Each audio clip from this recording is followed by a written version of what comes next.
David, these terms, marital and family spirituality, they're very new for a lot of people. How would you describe family spirituality to somebody who's never come across it before? It wouldn't be unusual for someone not to come across the phrase family spirituality. Even though we find it in the Vatican documents, even though we find it in the words of the popes and the bishops, even though it's used sometimes in parish teachings, in the homilies at Mass, for instance, still, I think when the phrase family spirituality comes up, it leaves a blur in most people's minds. The word spirituality itself is a difficult word for many people. It means so many different things now.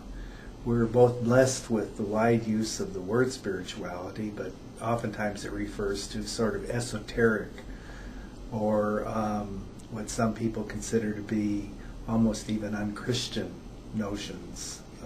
We hear the phrases of Buddhist spirituality or spirituality coming from ancient sources or something like that, sometimes associated with the use of crystals and all kinds of things. Well, when I think of the word spirituality, I like to break it up into its parts, and I do this by thinking of the phrase spirit into reality.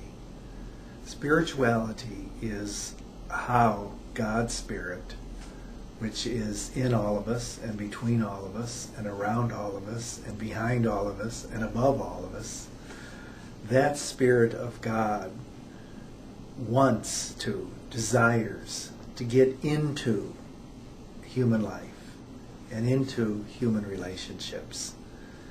The process by which God's Spirit gets into life and into reality, as I just said it, is the process of spirituality.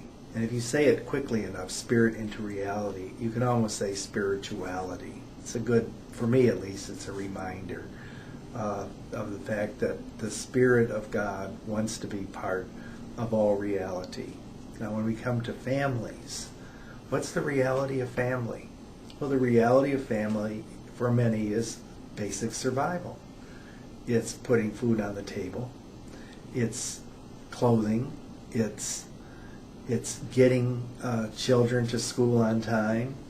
It's worrying about family members that are sick or ailing or challenged in one way or another.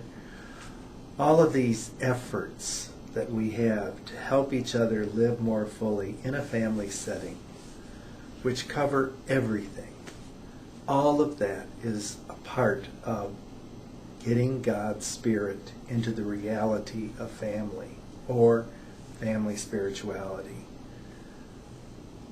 When we can't think of anything really that happens in the family that contributes to the life of each family member that isn't part of that spirituality.